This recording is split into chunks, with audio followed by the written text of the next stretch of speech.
Bom, e aí fica uma outra pergunta, que inclusive foi a pergunta do meu projeto de mestrado. Ao termo da suplementação, quanto tempo, né, que a concentração de carnosina ela vai levar para retornar às concentrações basais?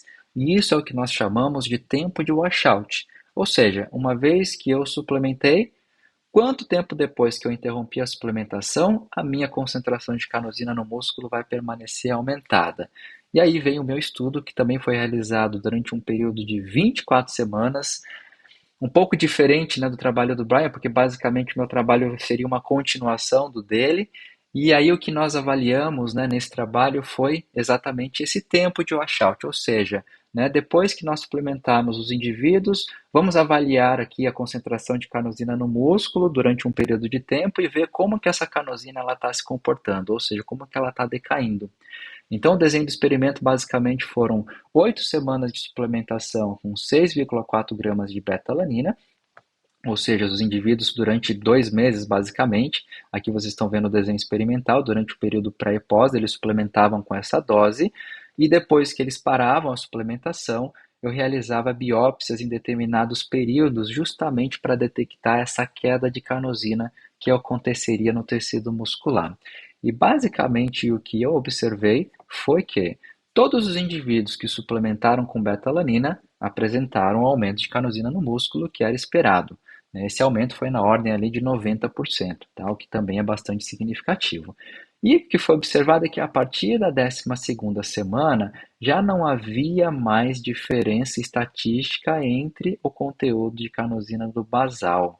Ou seja, após a suplementação de 8 semanas de carnosina e esse aumento, né, de suplementação de betalanina, perdão, e esse aumento significativo de carnosina no músculo, a partir da 12ª semana, esse conteúdo de carnosina ele já começava a decair, podendo levar inclusive mais semanas, como vocês podem ver aqui o gráfico com dados individuais.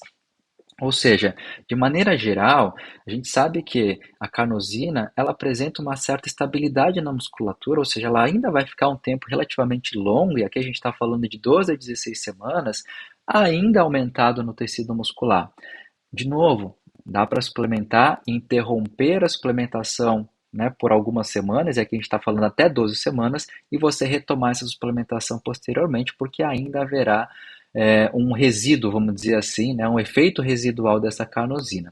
Aqui eu não trouxe o dado, mas para não ficar muito extenso, mas a gente correlacionou isso com o exercício físico também, né? Nós vimos que, de fato, o que faz todo sentido, né? A gente pensar que conforme eu ainda tenho a concentração de carnosina no músculo, o meu desempenho, principalmente em exercícios de alta intensidade, vai poder, né, tirar benefício dessa carnosina aumentada, de maneira que quando essa carnosina ela for reduzindo, esse aumento ou essa contribuição significativa, ela vai automaticamente caindo também, uma vez que a concentração de carnosina ela também cai.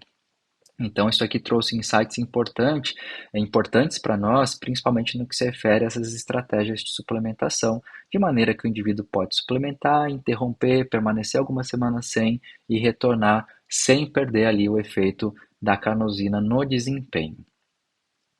E aqui, pessoal, é um esquema que nos ajuda a entender um pouquinho de como funciona esse processo de síntese e o momento ali de washout, ou seja, de degradação.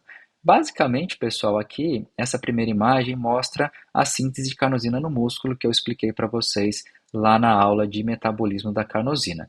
Basicamente, o que acontece quando nós aumentamos então a disponibilidade de betalanina, essa betalanina ela vai ser transportada, né, para o tecido muscular e lá dentro do músculo, por conta do aumento de substrato, ou seja, de betalanina, eu vou aumentar a atividade da carnosina sintase. Automaticamente, eu também vou diminuir a atividade da carnosinase 2. Não, perdão.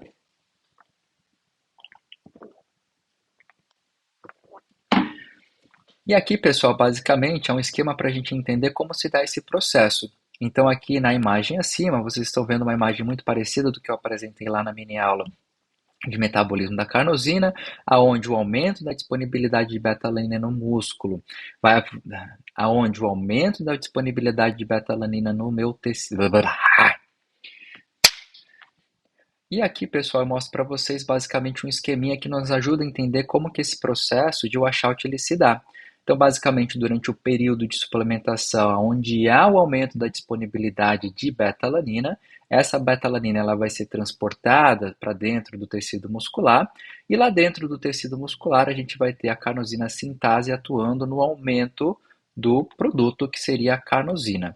Ou seja, durante o período de suplementação, essa reação, né, da carnosina sintase ela está aumentada frente à sua degradação que poderia acontecer lá pela carnosinase 2, né, ou a carnosinase citosólica não específica que vai ser responsável pela quebra da carnosina.